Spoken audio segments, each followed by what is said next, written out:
Hello mga abe, Merry Christmas! Mamaya po ay Noche Buena na naman. At pag nag-roll call ang pamilya, merong kulang, merong liban sa hapagkainan ng pinagsasalu-saluhan. Bakit nga ba nangyayari ito mga abe? Karamihan ng ating mga kapamilya o ng ating mga mahal sa buhay ay naghahanap buhay pagdating ng 24 dahil sila yung breadwinner. Wala silang choice. O dahil yun ang kanilang sinumpaang hanap buhay kagaya ng ating mga kaabing doktor, nurses o mga pulis at bumbero. Mas binabantayan nila ang kapakanan at katahimikan ng ibang pamilya kesa sa pangsarili nila. Yan ang tinatawag kong kabayanihan. Pero mga abe, minsan ba naisip nyo na meron naman silang choice na tanggihan ang duty kapag December 24 o Kapaskuhan o Medianoche sa January 31 hanggang bagong taon. Pero bakit mas pinili nila na maghanap buhay? Dito naglikot ang aking pag-iisip at naisip ko na isulat ito at ibahagi sa inyo. Bato-bato sa langit, ang tamaan, huwag magagalit. Ito po, panoorin niyo po ang hinanda ko. Sa tuwing dumarating ang panahon ng Christmas party at Noche Buena, may implicit rule na dapat kang present, masaya at handang magbahagi ng update sa iyong buhay. Parang annual performance review. Pero may hamon at spaghetti. Ngunit sa likod ng mga picture-perfect na mesa, may mga taong wala roon. Hindi dahil suplado, kundi dahil naka-duty sa trabaho. May ilan na walang choice, ang trabaho ang pumili sa kanila.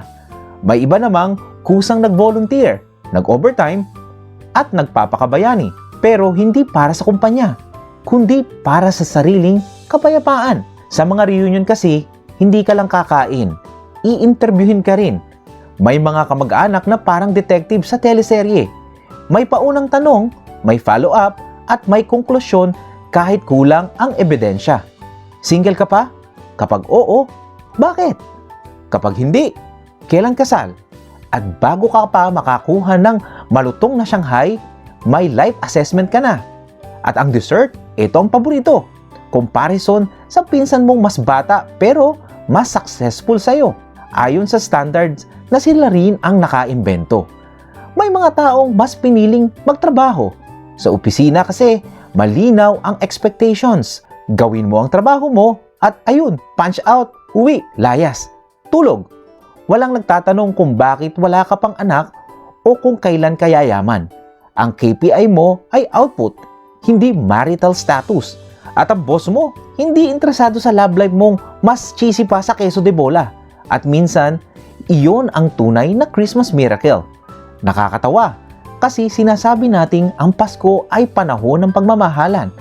Pero madalas, nauuwi ito sa paligsahan ng milestone, paramihan ng naabot, paramihan ng naipundar, paramihan ng naipakitang ayos ang buhay. Kaya sa halip na tahimik na kasiyahan, may ingay ng mga expectations. Sa halip na pahinga, may pressure. At sa halip na yakap, may tanong na hindi naman hinihingi ang sagot. Marahil panahon na ring baguhin ang tradisyon. Kung may darating man sa reunion, hayaan silang kumain ng walang interrogation. Kung may absent man, huwag agad husgahan. Baka nasa trabaho siya o baka mas pinili lang niya ang katahimikan. Dahil hindi lahat ng masayang Pasko ay may handaan. Ang iba may overtime pay na walang tanong. Maligayang Pasko mga abe!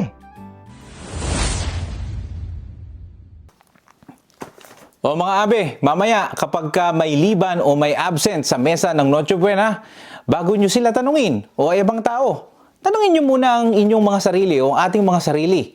Nagiging fair ba tayo sa kanila? Merry Christmas po! At sana po ay maging mapayapa ang inyong bagong taon. Bye!